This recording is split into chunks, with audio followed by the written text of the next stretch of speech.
Hello to all the amazing YouTube people, Daniel here with another StarSector video. To pen the in-combat map, either right click and drag or use the arrow keys. Okay, that's cool. Let's continue here and yeah, let's continue our story. So I think, last time we talked with a rather unpleasant Warlord Kanta. Oh, we also stopped the colony threat. What's this? Expeditionary force defeated. This one though, we're not gonna defeat, but they are outmatched and ground forces are evenly matched. They're going for the Remnant's demise though, and I believe I put on Remnant's demise. I told them, oh, I didn't. Whoops, I told them to upgrade the patrol HQ. I did not tell them to upgrade the heavy batteries. Well, that was kind of a mistake. Definitely gonna upgrade that. It's gonna be too late though. Whoopsie, whoops. Yeah. Oh well, hopefully it doesn't last for too long, but we should defeat them in orbit though. Okay, so for today, we need to go and find and extract the clone of Loke from Pater kidnappers in the Al-Gabar system. We still have this mission, which we want to do right after we're done with the story, so that would be cool. A lot of missions here, but just ignore all of this. A bunch of Sebastian's missions that we are like putting on hold. Some extra money from colony contracts, really like a droplet in the sea. Yeah, this one's the important one, and then this one right after. So the plan is, once we are done with Warlord Kanta, we're gonna blow up its station, because surely Warlord Kanta not gonna be very pleasant to us, and we're gonna return with the same measure. Anyhow, here we are at Al-Gabar. Let me just check if my fleet is nice. Okay, you can check out my wonderful officers here. So we got me, we got Bullet Tony, Neoville, Leva Fercel, Ninja, Chuck Sneed, Fenris, Melganor, and Leva's clone, and then we got a mercenary officer we hired here. So yeah, I don't have any more officers to offer to you. You waited for too long, so it is what it is. But if you really want officer badly, let me know, and I'm gonna retire Leva and find you a nice one. Anyhow, here we are at Al-Gabar system. I'm gonna turn on and jump, and we need to go where exactly? We need to go to Epiphany, right? Let's go to Epiphany. Gonna turn the transponder off, so we have to get Loke. So Loke is the former commander of what's her name? Warlord Kanta, but it died. But she somehow cloned him and brought it back to life and stuff. So we need to do a raid to extract the clone. Well, I do have a lot of people though.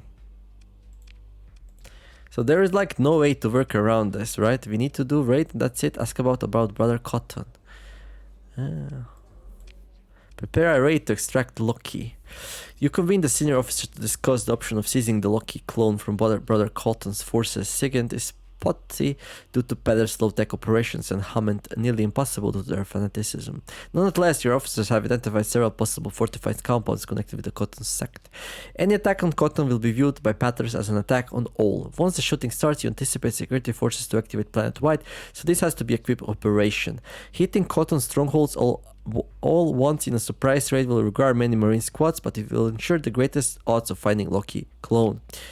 Okay. Well, we do have 2060 raid strength and they have 1000 operation difficulty. Projected raid effectiveness 67%. Let's see. Well, we could do it. We can also ask around about Brother Cotton. Usually I like diplomacy approaches in games, although we do have a lot of soldiers itching to fight here. But let's see what would it cost us. So ask around. Well, first let's see, what do you want? Nope. I see 35,000, I'm like, nope. Ask around about Brother Cotton. You began with a time-honored conversation starter of buying strangers a round to celebrate a good haul. Well, that one always gets things going, right? It's a hard sell here. Of warlords doing their vices furtively to maintain a thin veneer of ludic deniability. You focus instead on the unbelieving Epiphany natives who regularly work with Starfarers. Casually inquiring about import-export business opportunities understood by all to be a roundabout pitch for a smuggling job. You ask, by the way, have you heard of a Brother Cotton? Invoking his name kills conversations like an EMP. One table mumbles excuses and leaves their untouched drinks, fearful that you're an informer, an enormous fool, or both. Watch yourself speaking that name, one old ore pusher tells you, taking a long draw from your gifted ring. I know folk who crossed him and they ended up dead. He's got eyes and ears everywhere. Clever enough to bend the tech bans to his advantage, you know? Most true believers covered pulling a con or got their brains adrift, not him though, no. He's made the path his own and knows how to use it. Well, he finishes the drink with one long gulp. This will be you, Dan, and scuttles off just as a tray of burly thugs in mining guild uniforms approach. Evening, friends. Next round on me. We reject the guilt bribery of mammon, says one of the heavies, spitting at your feet. The others look similarly uninterested in your offer. What's our brother good name doing in the mouth of this heretic? The first one says to the others. Might be we have to remove it ourselves.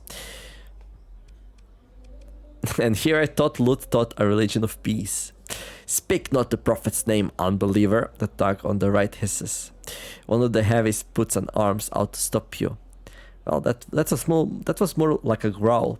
Speak not the prophet's name, unbeliever, the thug on the right hisses. One of the heavies puts an arm out to stop you, prompting your guards, unobtrusively hovering in the shadows, to step forward, ready to draw weapons. The moment seems to freeze, the proprietor stops polishing a glass. The conversation 2 tables over goes quiet, and fearful eyes all turn towards the confrontation. Mind yourself, I can have this place raised from orbit with a word. The lead heavy's resolve wavers and he turns to his left. The backup pulls out a chunky device, a handmade comms unit, and mumbles a query. It emits a scratchy, distorted response. Whatever was said, it must have been good news. The heavies visibly relax, and the leader, now more suspicious than hostile, says, Brother Cotton, what parley? Be here to meet after next shift. I'll wait here. Their leader nods warily, and the pack retreats to their own table. You can feel their eyes on your back. Server, a pot of tea, please. Well, last time we talked with Brother Cotton, we drank tea, so I think this is why. I'm gonna drink some tea here and relax. I hope it's jasmine tea, so we're not too stressed. You station yourself in a nice solid corner, back to the wall. Good sight lines to exits. Your guards unobtrusively follow suit. The tea arrives shortly, and the server makes no small talk, eager to not give the impression that they have any association with you. Wait. You know the change of shift as chronometers and tastefully obsolete datapads notify the working laborers. Miners and spacer crew mostly to finish their drinks and stumble off to their assignments. The proprietor sets down a bottle and approaches you. Hear me, I beg, she says. I've nothing to do with him or his, you know. You can't refuse them here, Captain. She glances towards the table with the heavies. They're watching you both very closely. I was told the back room. He's waiting now. I saw nothing today. I'll go to the back room. There's no reason to wait. There we go, Level Cotton. We have some reputation with him. We said something funny or good, I guess, in the last conversation. The private room is austere, dim, but for the spot of a paper lantern cast on the figure sitting facing you, he raises his face as you enter and holds a hand out to welcome you to sit. The sparse decor and furniture have the solid handmade quality of true ludic crafts, and you know the set could be sold for a good price on any number of the core worlds. Brother Level Cotton stands and smiles as you enter. Captain Neomer, he says. It was my pleasure to hear that our paths would cross again. He gives you a knowing look. I pray you have meditated upon our previous discussion. Want to join me for tea? I offer it to you, my guest, with the safety and hospitality that I've been blessed to provide. He notes your hesitation and sits first. Come along, in your own time. I'm no scorpion, I do assure you. Sit. Cotton arranges 2 plain cups and tests the temperature of the teapot. Now, I don't know why you're here. It's no great coup of the secret whispers and listeners why the warlord Dorian Kanta has been sending a most diverse company of ne'er-do-wells to bring myself to an untimely end and, be it convenient, claim back her ungodly creation. He pauses then adds. Though, I must offer my apologies. I most assuredly accept yourself from the company of those ne'er-do-wells. Why... Kenta didn't explicitly ask me to kill you, nor did Sidonia. Didn't you not send a rook? Well, we already talked about that.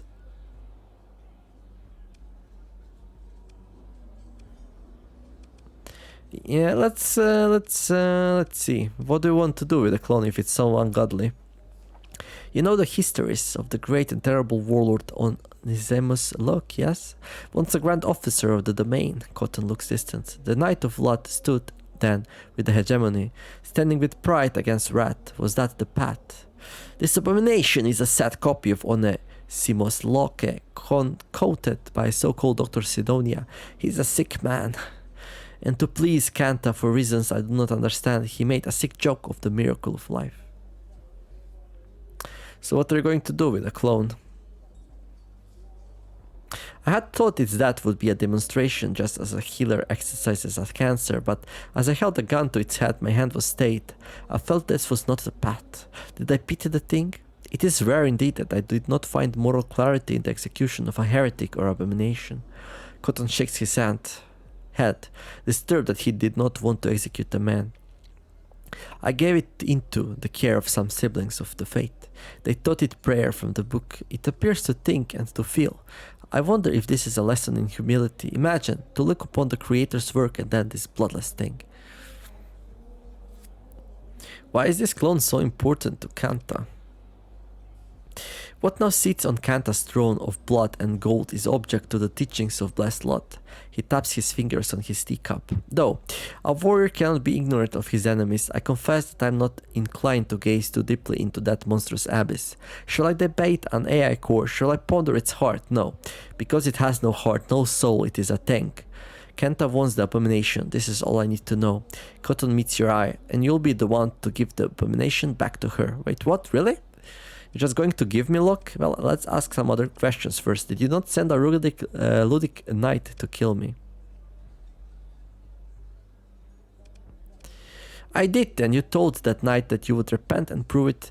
You paid them many credits. He looks at you and asks in an unassuming tone, is that why you're really here, to repent?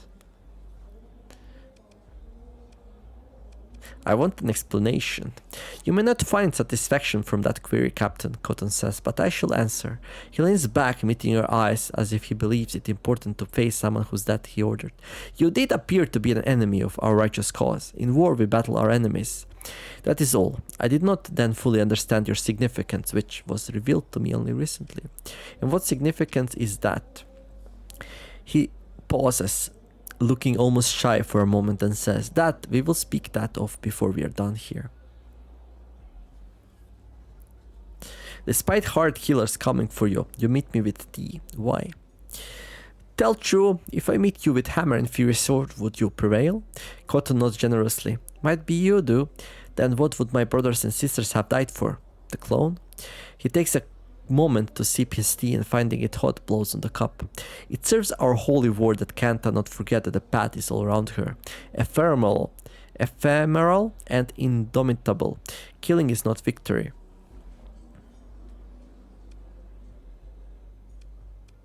This seems uncharacteristically non-violent.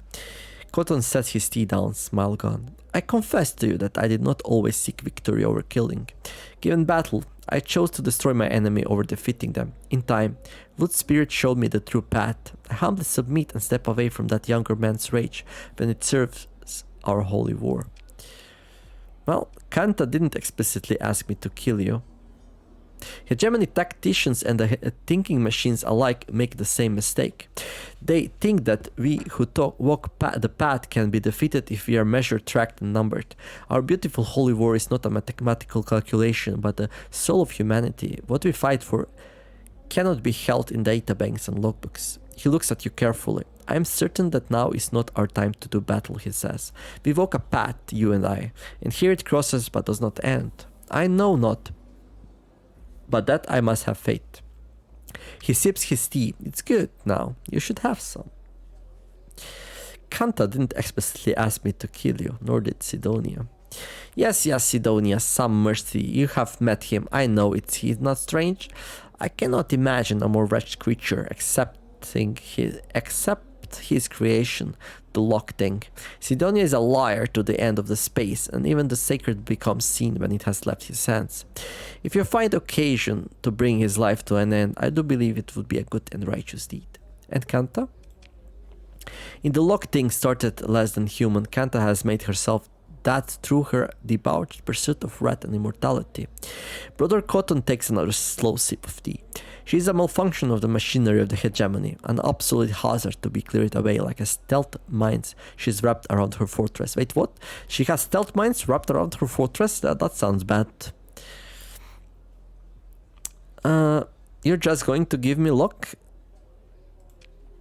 Yes, he says, his eyes unblinking. It has no path here. Its presence is raising questions which ought not to be asked. So you will take it from my people and go. Well, this is unexpected. By both of us, I tell you true. I have prayed long on this matter, he says, bringing his hands together as if in demonstration. Once, long ago, I was in a prison cell. I heard a music like the holy pneuma from afar. A choir,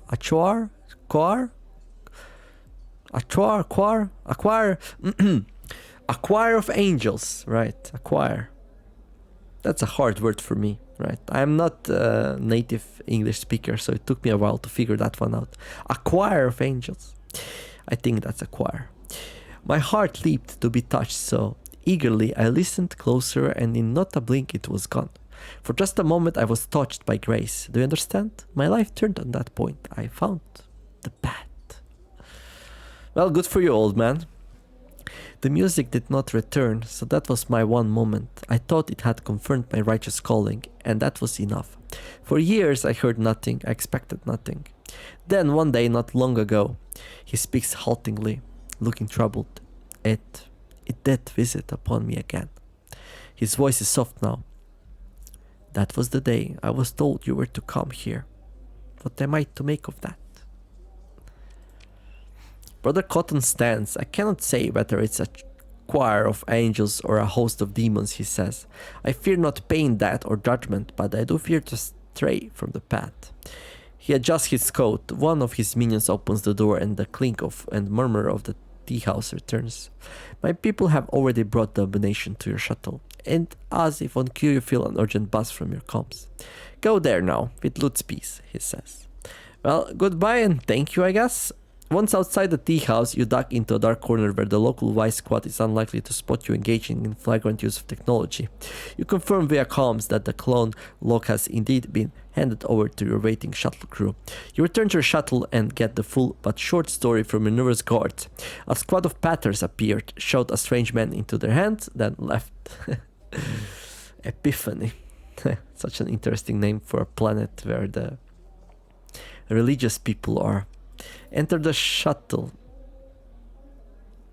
Inside, a couple confused-looking Marines are watching clone Loke eat a simple meal, space rations in foil. As you approach, Loke looks at you curiously, dropping the foil packet. With a bland smile, he says, "Lord blesses you. Together we will walk on the path." Oh boy. You tell the Marines to let him finish him lunch before escorting him to the brig for safekeeping. Well, they brainwashed him, so return to the orbit. Okay. Well, we're not gonna need any of these, so we might as well sell them for lots of cash. And some of these as well. Well, that's a pretty good price, actually. I like that.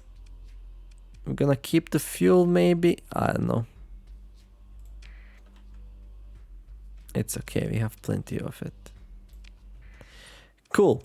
So our next move here will be to go back to my jack system to return the clone to Warlord Kanta, but my throat is a little bit sour after all of that reading. So, as per usual, I'm gonna fly around a little bit and then we're gonna wrap the episode out. Yeah. So I don't know, 10-15 minutes, something like that. Let's see if we got any interesting bounties to fight. Well, 49 days, 51 days. Well, we could fight these. 2.2k fuel to get there, though.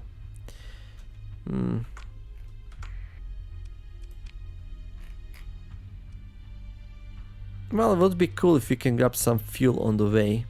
Okay, let's go here first. So yeah, let's go do those bounties. That seems like a fun thing to do. So, and then tomorrow we can go and bring Loki back, and yeah, you know the drill.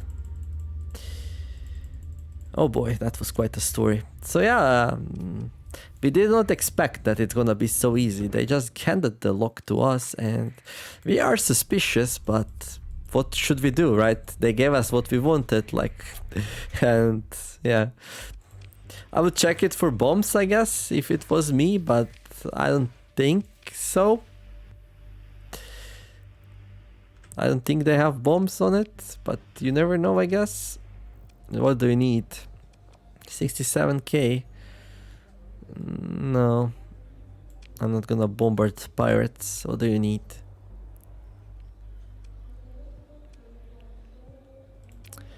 No. No. Let's continue our journey here. We have enough fuel now, but we will make another pit stop here.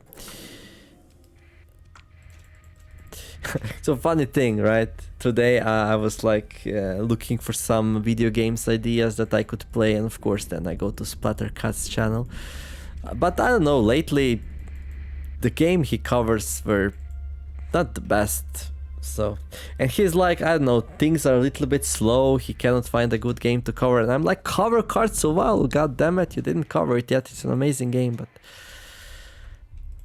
one day maybe. So he covered, and then I watched one game, and then somebody commented something like, yeah, in this game you mine to get fuel, and then you use fuel so you can mine for more fuel. It almost feels like in the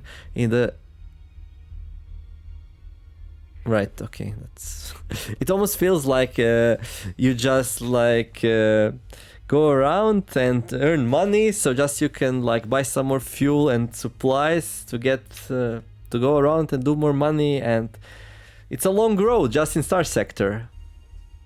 So that person that commented implied that StarSector is like a slow game where it is really hard to earn money. I don't know, not for me, so get good, I guess. Yeah, but if that person is like going around trading ores, then yes, of course, it's like a hard game. But if you know what to buy and where, and what to sell and where, well, you can profit nicely. I don't know, that's so weird, right? And then once you get the colonies up, it's like money for ages. Like most money I use right now is just to bring more colonies online. I could just stop where I am right now and not worry about it like at all, but you know, I like placing more colonies down. It's kind of cool thing, so why not, right? But yeah, so a random person in a chat in a video game totally unrelated with StarSector said that he's having trouble, and I was like, do I like, you know, slot myself in here and tell, hey, I play StarSector, you should check it out? And I was like, no, I'm not gonna do that. I was tempted though, you know. Let's see, so this one, Rocky giant primary star. Well, it's gonna be hard to find it. There are 2 giant primary stars. There's Stribok, and then there's another one. Rocky metallic world, barren. Oh, there's a rocky metallic world. So I guess it's here. Let's go on this one though. So we see what's up, and then we can decide not to fight it if it's too big of a fleet. And there we go. Wait, what? What's that? Oh, there are 2 bounties here. This one and this one. Alright. Friendly. Did you see me with the transponder on?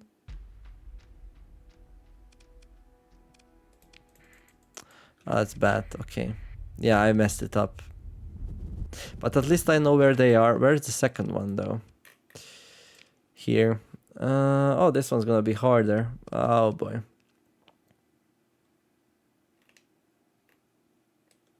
Near a barren world.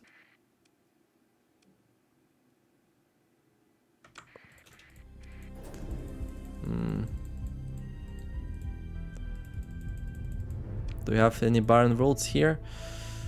Barren world, well, a lot of these could be it. Okay.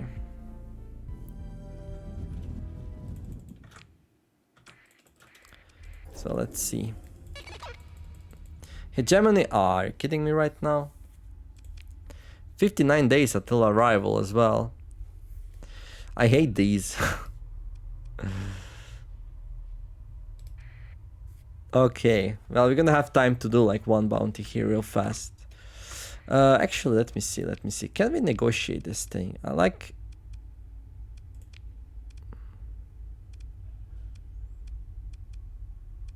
Allocate sufficient funds to bribe or otherwise handle the inspectors. A total of 75,000 should be enough to get the job done and guarantees that your standing with the hegemony will not suffer. Okay, well, we still have to pay a story point though. But I'm like really not feeling like dealing with this right now.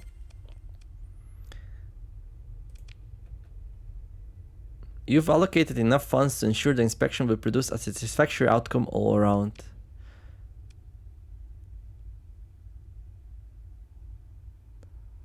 Okay, cool.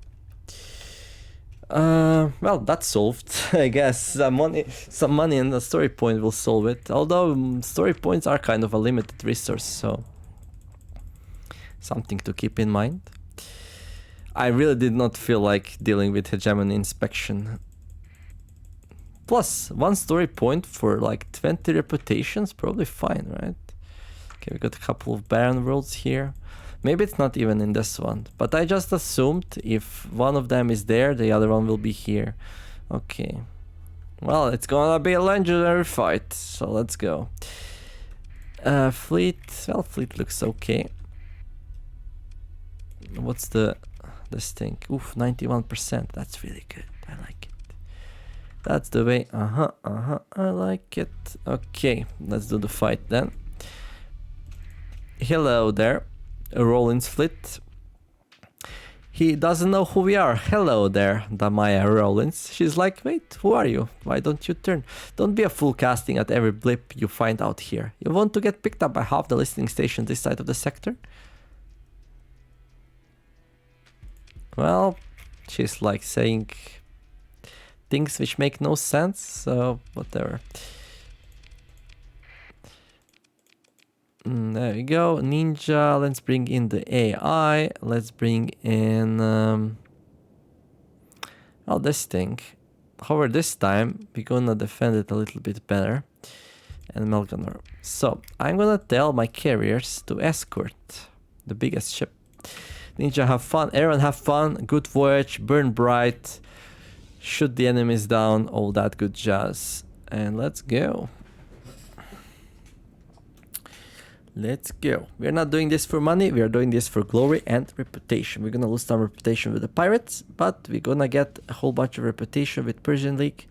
And well, since I have a very nice way to get reputation with pirates, Persian League reputation is something I'm way more interested.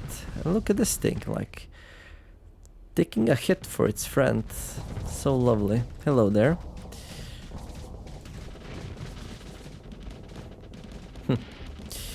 Okay, who's next? So yeah, they're playing really well. They're like doing exactly what they should be doing. Like going in, and when they get blasted, retreat, rinse and repeat.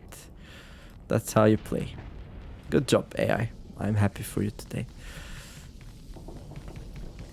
Okay, we're gonna park here. Okay, well, let's take this thing down. It doesn't have any shields, so any damage we do here is gonna be permanent. There we go. I have to be careful. No, okay. So let's see what's going on here. So we got our AI ship here. Okay, these two are here. It already took down something. Their whole fleet is here though. So yeah, my AI ship might need some help. So, oh, did my engines blow up? Or maybe not. Maybe my AI ship doesn't need any help. I don't know. How should I know? Well, I just know that my engines blew up, so.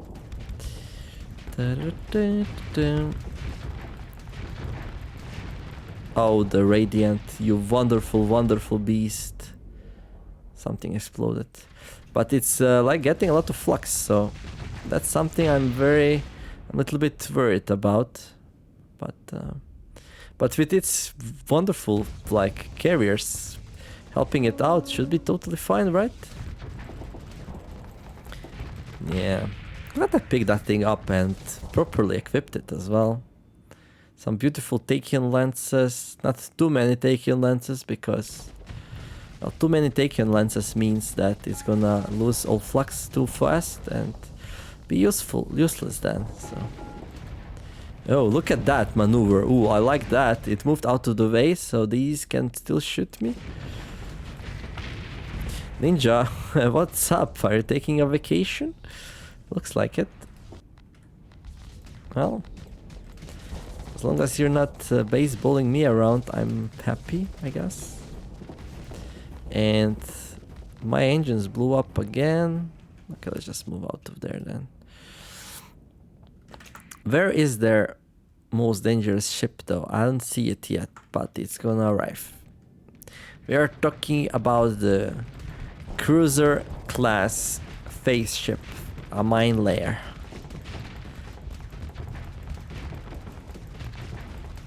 Enforcer destroyed. Okay, there we go. Well, that's not it. That's not it. Oof, Fury though. Fury. Oh, how did I talk badly about this ship? Okay, let's see what's up. Well, this thing is still floating? Okay, well, let's fix that real fast. There we go. Did I lose some ships? No, this thing is still holding strong, so that's good.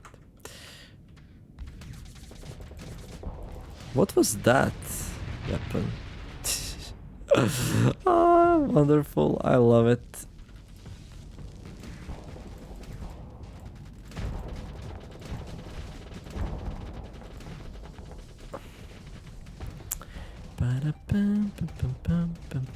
Hello. You seem a little bit bumped up. Care to give you a hand to your journey to the eternal pastures? Okay, okay. They're starting to bring in a little bit bigger fish. Nothing super big though. So what's the situation here? That's fine. Ninja can take that on, right? Hopefully. We're gonna help Leva's clone here with these though. There we go. Oh, there we go. It comes. It comes. The mine layer. Well, are you gonna lay the mines while I'm standing on top of your friend's engines? Didn't think so. Where are the mines, dude? What's going on? There you go. You missed though. You missed. Ah, this used to be one of my favorite ships. But I don't think it does well against Hyperion. As long as I keep my shields up, we should be like 100% fine here.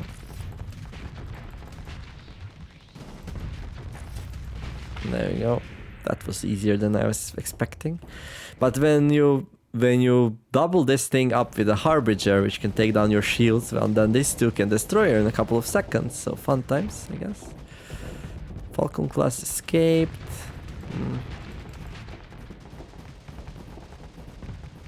What's this? Rockets? Well, my shields eat rockets for breakfast. Oops, oops, oops, oops, oops. Okay, let's go here. There we go. Well, this was a pretty nice and clean fight, I'd say. Now, for the next episode, I don't know. Do we do the other fight? Do we not? This was nice and easy. I'll order the second in command to grab it. There we go. Consider ship recovery. Oh, hello there. Yeah, sure, why not? I don't see why not. Relationship with the pirates reduced by 5. So there are some rumors that it was me who took it down, but 3 reputations with Persian League. That's a good, how do you call it? A good rate, 5 for 3, since it's so easy to gain rep with pirates by just, buying stuff from them. Okay. So that's cool. And now, well, I could do the other one real fast, I guess. Let's see what the time is. Yikes. Well, I've been busy these days. To tell you the truth, I've been busy. I've been a little bit focused on some other stuff rather than recording, and that's why my videos are a little bit shorter than they usually are. So we're gonna wrap it up here. But yeah, we progressed the story. We did a fight, so that's what I try to do in each episode: progress the story a little bit, do at least one fight. So story-wise, unexpectedly, we got the Warlord Kantas, quote-unquote a pet clone Loki from the brother Cotton, and I'm suspicious a little bit, but I'm not gonna do this mission. We're gonna fly back. I'm suspicious a little bit of it. Why did he give it up so willingly? So that makes me a little bit worried, but I don't know, there's some greater scheme to it. Sometimes it's hard to understand what the ludic path does and why, and obviously Brother Livell Cotton being like what, their leader or something? Or do they officially not have the leader, but he's the one wielding them mostly? So he's the one who's gonna be the toughest one to understand, right? So yeah, let's not try to figure it out. Oh, look at that. This is good. I want to do some hegemony reputation next, so we can do this in the next video. Maybe we'll see. Oh, another one. Oh, hello. Hegemony rep is the one I'm struggling the most with, so that's why I decided not to do the AI inspection more than anything else. And, well, I'm in the wrong tab. Hello there, factions. So, hegemony, 56. Persian League, 69. Nice, okay. It's stable, it's stable. As long as we don't get too much under the zero, we'll be fine. Okay, here we are, the Majak system. There we go. Well, maybe this time let's do another different... What's that?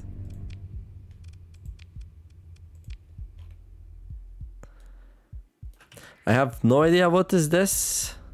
A Ludic Church Blessed Mission.